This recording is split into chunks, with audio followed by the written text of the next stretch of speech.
नमस्कार। Book audio आपके लिए लेकर आया है साहित्य जगत के महान लेखक मुंशी प्रेमचंद की कहानियों का कारवां। इन्हीं अद्वितीय कहानियों के खजाने में से आज की पेशकश है नमक का दरोगा, मेरी यानी डीडी की आवाज में। जब नमक का नया विभाग बना और ईश्वर प्रदत्त वस्तुओं के व्यवहार करने का निषेध हो गया तो लोग छोरी चिप्पे इसका व्यापार करने लगे। अनेक प्रकार के छल प्रपंचों का सूत्रपात हुआ। कोई घूस से काम निकालता था, कोई चालाकी से। अधिकारियों के पौ 12 थे। पटवारीगिरी का सर्वसम्मानित पद छोड़कर लोग इस विभाग की बरकंदाजी करते थे। इसका दरोगा पद के लिए तो वकीलों का भी जी ललचाता था।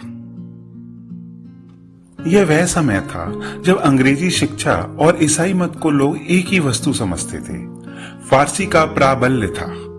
प्रेम की कथाएं और श्रृंगार रस के काव्य पढ़कर फारसीदियां लोग उच्च पदों पर नियुक्त हो जाया करते थे। मुंशी वंशीधर भी जुलेखा की विरह कथा समाप्त करके सीरी और फरहाद के प्रेम वृत्तांत को, नल और नील की लड़ाई और अमेरिका के आविष्कार से अधिक महत्व की बातें समझते हुए रोजगार की खोज में निकले। उनके पिता एक अनुभवी पुरुष थे। समझाने लगे, बेटा, घर की दुर्दशा देख रहे हो। ऋण के बोझों से दबे हुए हैं। लड़कियां हैं, वे घास फूस की तरह बढ़ती चली जाती हैं। मैं कगारे का वृक्ष हो रहा हूं, ना मालूम कब गिर पड़ूं। अब तुम ही मेरे घर के मालिक मुख्तार हो। नौकरी में औहदे की ओर ध्यान मत देना, वह तो पीर का मजार है। निगाहें चढ़ावे और चादर पर रखनी चाहिए। ऐसा काम ढूंढना जहां कुछ ऊपरी आय हो। मासिक वेतन तो पूर्णमासी का चांद है, जो एक दिन दिखता है और घटते घटते लुप्त हो जाता है। ऊपरी आय बहता हुआ स्रोत है, जिससे सदैव प्यास बुझती है। वेतन मनुष्य देता है, इसी से उसमें वृद्धि नहीं होती। ऊपरी आमदनी ईश्वर देता है, इसी से उसकी बरकत होती है। तुम स्वयं विद्वान हो, तुम्हें क्या समझाऊं। इस विषय में विवेक की बड़ी आवश्यकता है। मनुष्य को देखो, उसकी आवश्यकता को देखो और अवसर को देखो। उसके उपरांत जो उचित समझो करो। गरज वाले आदमी के साथ कठोरता करने में लाभ ही लाभ है, लेकिन बेगरज को दांव पर पाना जरा कठिन है। इन बातों को निगाह में बांध लो। यह मेरी जन्म भर की कमाई है। इस उपदेश के बाद पिताजी ने आशीर्वाद दिया। वंशीधर आज्ञाकारी पुत्र थे। यह बात ध्यान से सुनी और तब घर से चल खड़े हुए। इस विस्तृत संसार में उनके लिए धैर्य अपना मित्र, बुद्धि अपनी पथ प्रदर्शक और आत्मलंबन ही अपना सहायक था। लेकिन कुछ अच्छे शगुन से निकले थे। जाते ही जाते नमक विभाग में दरोगा पद पर प्रतिष्ठित हो गए। वेतन अच्छा और ऊपरी आय का तो ठिकाना ही ना था। वृद्ध मुंशी जी को सुखद संवाद मिला तो फूले न समाये। महाजन कुछ नर्म पड़े। कलवार की आशालता लहलहाई। पड़ोसियों के हृदय में शूल उठने लगे। जाड़े के दिन थे और रात का समय। नमक के सिपाही चौकीदार नशे में मस्त थे। मुंशी वंशीधर को यहां आए अभी 6 महीने से अधिक न हुए थे, लेकिन इस थोड़े ही समय में उन्होंने अपनी कार्यकुशलता और उत्तम आचार से अफसरों को मोहित कर लिया था। अफसर लोग उन पर बहुत विश्वास करने लगे। नमक के दफ्तर से 1 मील पूर्व की ओर जमुना बहती थी। उस पर नाव का एक पुल बना हुआ था। दरोगा जी किवाड़ बंद किए मीठी नींद सो रहे थे। अचानक आंख खुली तो नदी की प्रवाह की जगह गाड़ियों की गड़गड़ाहट तथा मल्लाओं का कोलाहल सुनाई दिया। उठ बैठे। इतनी रात गए गाड़ियां क्यों नदी के पार जाती हैं? अवश्य कुछ न कुछ गोलमाल है। तर्क ने भ्रम को पुष्ट किया। वर्दी पहनी, तमंचा जेब में रखा और बात की बात में घोड़ा बढ़ाए हुए पुल पर जा पहुंचे। गाड़ियों की एक लंबी कतार पुल के पार जाती देखी। डांट कर पूछा, किसकी गाड़ियां हैं? थोड़ी देर तक सन्नाटा रहा। आदमियों ने कुछ खानाफूसी हुई। तब आगे वाले ने कहा, पंडित अलोपी दीन की। कौन पंडित अलोपी दीन? दातागंज के मुंशी वंशीधर चौकी। पंडित अलोपी दीन इस इलाके के सबसे प्रतिष्ठित जमींदार थे। लाखों रुपए का लेन देन करते थे। इधर छोटे से बड़े कौन ऐसे थे जो उनके ऋणी ना हो। व्यापार भी काफी लंबा चौड़ा था। बड़े चलते पुर्जे आदमी थे। अंग्रेज अफसर इनके इलाके में शिकार खेलने आते और उनके मेहमान होते। 12 मास सदा व्रत रह चलता था। मुंशी ने पूछा, गाड़ियां कहां जाएंगी? उत्तर मिला, कानपुर। लेकिन इस प्रश्न पर कि इसमें क्या है, सन्नाटा छा गया। दरोगा साहब का संदेह और भी बढ़ गया। कुछ देर तक उत्तर की वाट देखकर वह जोर से बोले, क्या तुम सब गूंगे हो गए हो? हम पूछते हैं इसमें क्या लदा है। जब इस बार भी उत्तर ना मिला तो उन्होंने घोड़े को एक गाड़ी से मिलाकर बोरे को टटोला। भ्रम दूर हो गया। यह नमक के डेले थे। पंडित अलोपी दीन अपने सजीले रथ पर सवार कुछ सोते कुछ जागते चले आते हैं।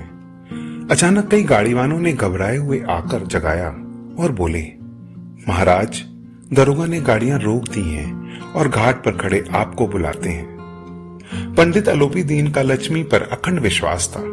वे कहा करते थे कि संसार का तो कहना ही क्या है, स्वर्ग में भी लक्ष्मी का ही राज है। उनका यह कहना यथार्थ ही था। न्याय और नीति सब लक्ष्मी के ही खिलौने हैं। इन्हें वे जैसे चाहती है नचाती है। लेटे ही लेटे गर्व से बोले, चलो हम आते हैं। यह कहकर पंडित जी ने बड़ी निश्चिंता से पान के बीड़ा लगाकर खाया। फिर लिहाफ ओढ़े हुए दरुआ के पास आकर बोले, बाबूजी आशीर्वाद। कहिए, हमसे कौन सा अपराध हुआ है कि गाड़ियां रोक दी गई? हम ब्राह्मणों पर तो आपकी कृपा दृष्टि रहनी चाहिए। वंशीधर रुखाई से बोले, सरकारी हुक्म। पंडित अलोपी दीन ने हंसकर कहा, हम सरकारी हुक्म को नहीं जानते और ना सरकार को।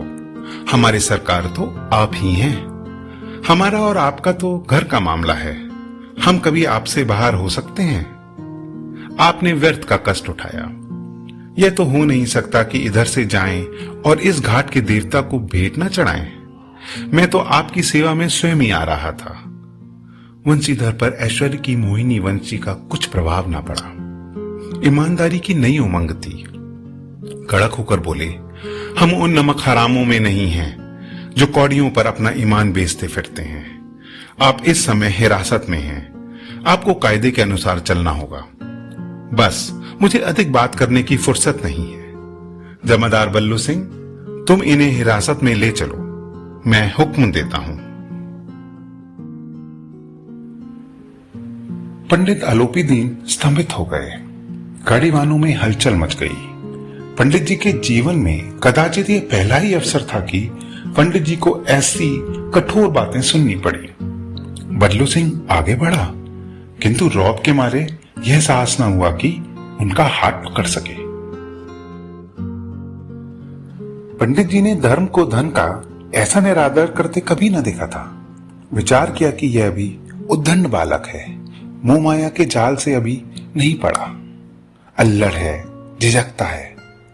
बहुत दीन भावना से बोले, बाबूजी ऐसा ना कीजिए, हम मिट जाएंगे, इज्जत धूल में मिल जाएगी। हमारा अपमान करके आपके हाथ क्या आएगा? हम किसी तरह आपसे बाहर थोड़े ही हैं। वंशीधर ने कठोर स्वर में कहा, हम ऐसी बातें नहीं सुनना चाहते। अलोपी दीन ने जिस सहारे को चट्टान समझ रखा था वह पैर के नीचे खिसकता हुआ मालूम हुआ। स्वाभिमान और धन ऐश्वर्य की कड़ी चोट लगी, किंतु अभी तक धन की सांख्यिक शक्ति का पूरा भरोसा था। अपने मुख्तार से बोले, लाला जी 1000 के नोट बाबूजी की भेंट करो। आप इस समय भूखे सिंह हो रहे हैं। वंशीधर ने गर्म होकर कहा, 1000 नहीं, 1 लाख भी मुझे सच्चे मार्ग से नहीं हटा सकते। धर्म की इस बुद्धिहीन दृढ़ता और देव दुर्लभ त्याग पर मन बहुत झुंझलाया। अब दोनों शक्तियों में संग्राम होने लगा। धन ने उछल उछल कर आक्रमण करने शुरू किए।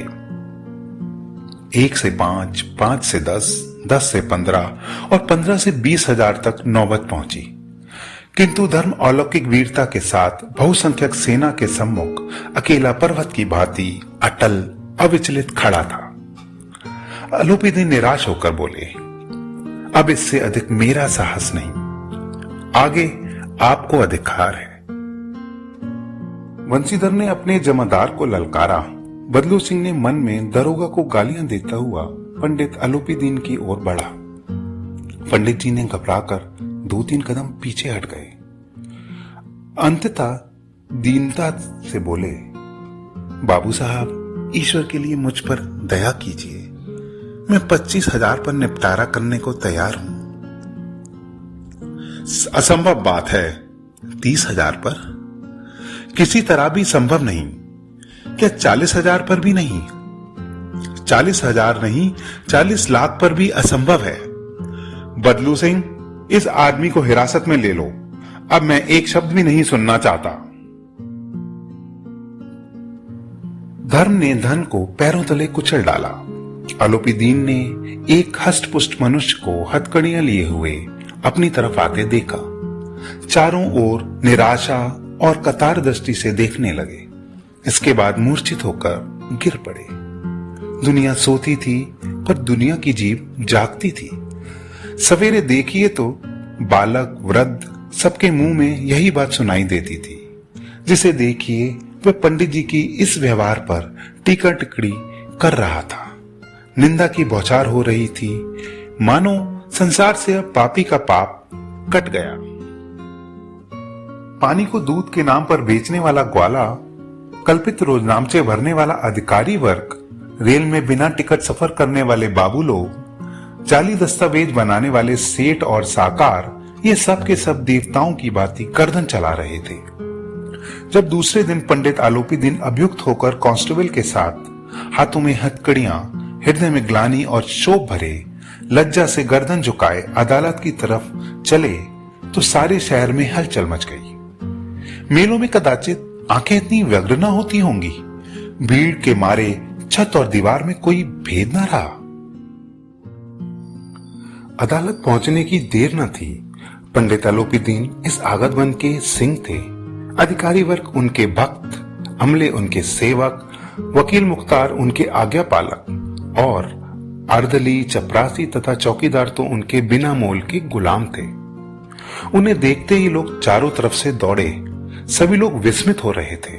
इसलिए नहीं कि आलोपीदीन ने यह कर्म किया, बल्कि इसलिए कि वे कानून के पंजे में कैसे आए। ऐसा मनुष्य जिसके पास असाध्य साधन करने वाला धन और अनन्य वाचालता हो, वह क्यों कानून के पंजे में आए? प्रत्येक मनुष्य उनसे सहानुभूति प्रकट करता था। बड़ी तत्परता से इस आक्रमण को रोकने के निमित्त वकीलों की एक सेना तैयार की गई। न्याय के मैदान में धर्म और धन में युद्ध ठन गया। वंशीधर चुपचाप खड़े थे। उनके पास सत्य के सिवाय न कोई बल था, न स्पष्ट भाषण के अतिरिक्त कोई शस्त्र। गवाह थे, किंतु लोभ से डामाडोल। यहां तक कि मुंशी जी को न्याय भी अपनी ओर कुछ खिंचा हुआ दिखाई पड़ता था। वह न्याय का दरबार था, परंतु उसके कर्मचारी पर पक्षपात का नशा छाया हुआ था। किंतु पक्षपात और न्याय का क्या मेल? जहां तक पक्षपात हो, वहां न्याय की कल्पना भी नहीं की जा सकती। मुकदमा शीघ्र ही समाप्त हो गया। डिप्टी मजिस्ट्रेट ने अपनी तजवीज में लिखा, पंडित आलोपीदीन के विरुद्ध दिए गए प्रमाण निर्मूल्य और भ्रमात्मक हैं। वह एक बड़े भारी आदमी हैं। यह बात कल्पना के बाहर है कि उन्होंने थोड़े लाभ के लिए ऐसा दुस्साहस किया हो। यद्यपि नमक के दरोगा मुंशी वंशीधर का अधिक दोष नहीं है, लेकिन यह बड़े खेद की बात है कि उसकी दृढ़ता और विचारहीनता के कारण एक भले मानुष को कष्ट झेलना पड़ा।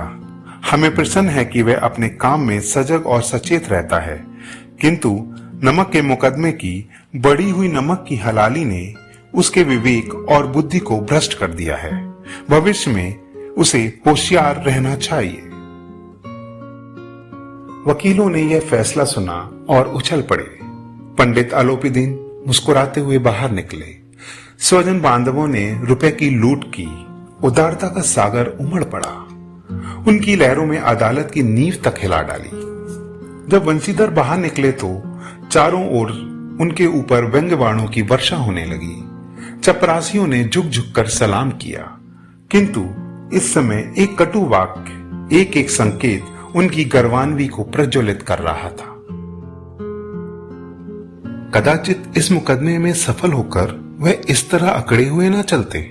आज उन्हें संसार का एक खेदजनक विचित्र अनुभव हुआ। न्याय और विद्वता, लंबी चौड़ी उपलब्धियां, बड़ी बड़ी दाढ़ियां, डीले चोंगे, एक भी सच्चे आदर के पात्र नहीं थे। वंशीधर ने धन से बैर मोल लिया था, उसका मूल्य चुकाना अनिवार्य था। कठिनता से एक सप्ताह ही बीता होगा कि मोतेली का फरमान आ पहुंचा। कारप्रायणता का दंड मिला। बेचारे भग्न हृदय, शोक और खेद से व्यथित घर को चले। बूढ़े मुंशी जी तो पहले से ही कुड़कुड़ा रहे थे कि चलते चलते इस लड़के को समझाया था, लेकिन इसने एक न सुनी। बस मनमानी करता है।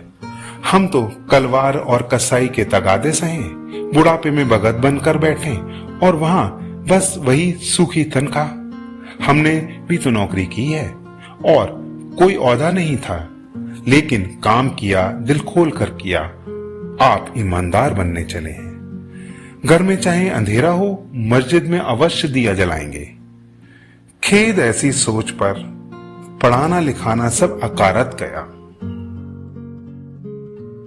इसके थोड़े ही दिन बाद जब मुंशी वंशीधर इस दुरावस्था में घर पहुंचे और बूढ़े पिताजी ने समाचार सुना तो सिर पीट लिया। बोले, जी चाहता है कि तुम्हारा और अपना सिर फोड़ डालूं। बहुत देर तक तो पछता पछता कर हाथ मलते रहे। क्रोध में कुछ कठोर बातें भी कही, और यदि वंशीधर वहां से टल न जाता तो अवश्य वह क्रोध विकट रूप धारण करता। वृद्ध माता को भी दुख हुआ। जगन्नाथ और रामेश्वर की यात्रा की कामना मिट्टी में मिल गई। पत्नी ने कई दिनों तक सीधे मुंह बात तक नहीं की। इसी प्रकार एक सप्ताह बीत गया। संध्या का समय था। बूढ़े मुंशी जी बैठे बैठे राम नाम की माला जप रहे थे। इसी समय उनके द्वार पर सजा हुआ रथ आकर रुका। हरे और गुलाबी पर्दे, पछिया बैलों की जोड़ी, उनकी गर्दन में नीले धागे, सींग पीतल से जड़े हुए, कई नौकर लाठी कंधों पर रखे साथ थे। मुंशी जी अगवानी को दौड़े। देखा तो पंडित अलोपीदीन हैं। झुककर दंडवत की और लल्लो चप्पो की बात करने लगे। हमारा भाग उदय हुआ जो आपके चरण इस द्वार पर आए। आप हमारे पूज्य देवता हैं। आपको हम कौन सा मुंह दिखाएं? मुंह में तो कालिख लगी हुई है, किंतु क्या करें, लड़का अभागा कपूत है। नहीं तो आपसे क्या मुंह छिपाना पड़ता। ईश्वर ने संतान चाहे रखे, पर ऐसी संतान ना दे। अलोपीदीन ने कहा, नहीं भाई साहब, ऐसा ना कहिए। मुंशी जी ने चकित होकर देखा, ऐसी संतान को और क्या कहा। अलोपीदीन ने वात्सल्यपूर्ण स्वर में कहा, कुतिलक और पुरखों की कीर्ति उज्जवल करने वाले संसार में ऐसे कितने धर्मपरायण मनुष्य हैं जो धर्म पर अपना सब कुछ अर्पण कर सकते हैं। पंडित अलोपीदीन ने वंशीधर से कहा, दरोगा जी, इसे खुशामद ना समझिए। खुशामद करने के लिए मुझे इतने कष्ट उठाने की जरूरत ना थी। उस रात को आपने अपने अधिकार बल से अपनी हिरासत में लिया था, किंतु आज मैं स्वेच्छा से आपकी हिरासत में आया हूं। मैंने हजारों रईस और अमीर देखे, हजारों उच्च पद अधिकारियों से काम पड़ा, किंतु परास्त किया तो आपने। मैंने सबको अपना और अपने धन का गुलाम बनाकर छोड़ दिया। मुझे आज्ञा दीजिए कि आपसे कुछ विनय करूं। वंशीधर ने अलोपीदीन को आते देखा तो उठकर सत्कार किया, किंतु स्वाभिमान सहित। समझ गए कि यह महाशय मुझे लज्जित करने और जलाने आए हैं। क्षमा प्रार्थना की चेष्टा नहीं की, वरन उन्हें अपने पिता की यह ठकुर सुहाती की बात असह्य सी प्रतीत हुई, पर पंडित जी की बातें सुनी तो मन का मैल मिट गया। पंडित जी की ओर उठती दृष्टि से देखा, सद्भाव झलक रहा था। गर्व ने अब लज्जा के सामने सिर झुका दिया। शर्माते हुए बोले, यह आपकी उदारता है जो ऐसा कहते हैं। मुझसे जो कुछ अभिनय हुई है उसे क्षमा कीजिए। मैं धर्म की बेड़ियों में जकड़ा हुआ था, नहीं तो वैसे मैं आपका दास हूं। जो आज्ञा होगी वह मेरे सिर माथे पर। अलोपीदीन ने विनती भाव से कहा, नदी तट पर आपने मेरी प्रार्थना नहीं स्वीकार की थी, किंतु आज स्वीकार करनी पड़ेगी। वंशीधर बोले, मैं किस योग्य हूं, किंतु जो कुछ सेवा मुझसे हो सकती है उसमें त्रुटि ना होगी। अलोपीदीन ने एक स्टैंप लगा हुआ पत्र निकाला और वंशीधर के सामने रखकर बोले, इस पद को स्वीकार कीजिए और अपने हस्ताक्षर कर दीजिए। मैं ब्राह्मण हूं, जब तक यह सवाल पूरा ना कीजिएगा द्वार से ना हटूंगा। मुंशी वंशीधर ने उस कागज को पढ़ा तो कृतज्ञता से आंखों में आंसू भर आए। पंडित अलोपीदीन ने उनको अपनी सारी जायदाद का स्थायी मैनेजर नियत किया था। 6000 मासिक वेतन के अतिरिक्त रोजाना खर्चा अलग, सवारी के लिए घोड़ा, रहने को बंगला, नौकर चाकर मुफ्त। कंपित स्वर में बोले, पंडित जी, मुझ में इतना सामर्थ्य नहीं है कि आपकी उदारता की प्रशंसा कर सकूं, किंतु ऐसे उच्च पद के योग्य नहीं हूं। अलोपीदीन हंसकर बोले, मुझे इस समय एक अयोग्य पुरुष की ही जरूरत है। वंशीधर ने गंभीर भाव से कहा, यो मैं आपका दास हूं। आप जैसे कीर्तिमान सुजन पुरुष की सेवा करना मेरे लिए सौभाग्य की बात है, किंतु मुझमें ना विद्या है, ना बुद्धि है, ना वह स्वभाव की जो इन त्रुटियों की पूर्ति कर देता है। ऐसे महान कार्य के लिए बड़े मम्रक अनुभवी मनुष्य की जरूरत है। अलोपीदीन ने कलमदान से कलम निकाला और उसे वंशीधर के हाथ में देकर बोले, ना मुझे विद्वता की चाह है, ना अनुभव की, ना ममृतज्ञ की, ना कुशलता की। इन गुणों के महत्व को खूब पा चुका हूं। अब सौभाग्य और सुअवसर से मुझे वह मोती दे दिया है जिसके सामने योग्यता और विद्वता की चमक फीकी पड़ जाती है। यह कलम लीजिए, अधिक सोच विचार ना कीजिए, दस्तखत कर दीजिए। परमात्मा से यही प्रार्थना है कि वह आपको सदैव वही नदी के किराने वाला बेमुरव्वत, उद्दंड, कठोर परंतु धर्मनिष्ठ दरोगा बनाए रखे। वंशीधर की आंखें डबडबा गईं। हृदय के संकुचित पात में इतना साहस ना समा सका। एक बार फिर पंडित जी की ओर भक्ति और श्रद्धा की दृष्टि से देखा और कांपते हुए हाथों से मैनेजर के कागज पर हस्ताक्षर कर दिए। अलोपीदीन ने प्रफुल्लित होकर उन्हें गले लगा लिया।